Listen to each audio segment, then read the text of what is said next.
कहते हैं ना, केवी में जॉब करना इतना आसान नहीं है।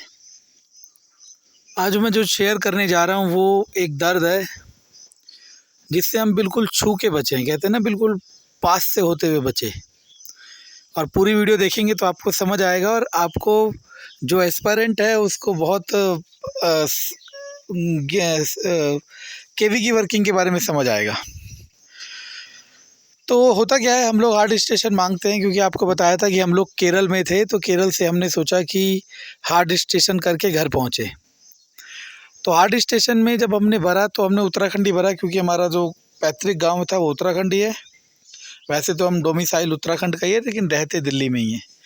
तो जैसे हर किसी का होता है ना, एक गांव होता है और एक जहां वो रहता है, तो रहते हम दिल्ली में हैं और गांव हमारा उत्तराखंड है। एक्चुअल में हमारे दादा देश आज़ादी से पहले दिल्ली आ गए थे रोज़गार के चक्कर में। अगर रोज़गार का चक्कर ना हो तो उत्तराखंड से कोई भी, उत्तराखंड क्या कहीं से भी कोई भी ना जाए, क्योंकि अपनी जगह कोई छोड़ना नहीं चाहता। चलो छोड़ो। तो हुआ क्या, हमने हार्ड स्टेशन की लिस्ट निकाली उत्तराखंड में और भरना शुरू किया। 4 या 5 ऑप्शन होते हैं। आपको हैरानी होगी, इस बार के ट्रांसफ़र पॉलिसी जब गाइडलाइन आई तो उसमें हार्ड जोन की लिस्ट आती है कि किस किस स्टेशन को हार्ड स्टेशन में अभी भी रखा है और किसको हार्ड स्टेशन से रिमूव कर दिया। तो लिखा हुआ है रानीखेत, कसौनी, उत्तराखंड की बता रहा हूँ मैं, ठीक है, क्योंकि मैं अपनी कहानी से लिंक करूँगा, हमारी कहानी से।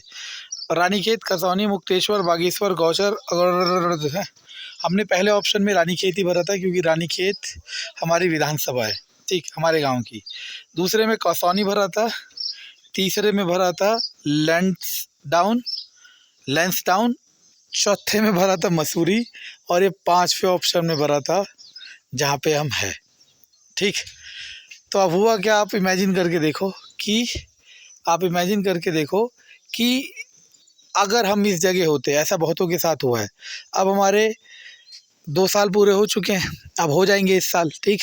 बस 1 साल और पूरा और टेन्योर फिर हार्ड स्टेशन का कंप्लीट। लेकिन ऐसे बहुत सारे टीचर्स के साथ हुआ जिन्होंने, जब तक वो इस स्कूल में थे वो हार्ड स्टेशन था, लेकिन अब उसे हार्ड स्टेशन काउंट नहीं कर रहे हैं।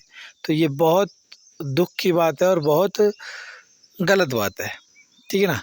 जैसे मान लो हम ही रानीखेत में होते, अब 2021 से हम यहाँ पे हैं रानीखेत में, और अभी इन्होंने इसे हार्ड स्टेशन की लिस्ट से हटा दिया। दैट मीन्स हमारे 2 साल ये स्पॉइल हो गए। अब हमें हार्ड स्टेशन वाले बेनिफिट नहीं मिलेंगे। तो इसीलिए कहा जाता है कि केवी की जॉब अगर आपने करनी है, पहली बात तो जब हम बेरोज़गार हैं तो हमें कोई फ़र्क नहीं पड़ता, केवी की जॉब मिला दो, टीवी की, बीवी की, किसी की मिला दो। लेकिन बहुत टफ़ होती है और चैलेंजेस के साथ साथ पर्क्स भी हाई होते हैं। आपके समाज में रेपुटेशन बहुत हाई होती है क्योंकि केवी का एक अलग स्टैंडर्ड है और आप पूरे भारत के कल्चर को देख पाते हैं। तो ये छोटी सी इन्फॉर्मेशन है जो मैं आपके साथ शेयर करना चाहता था।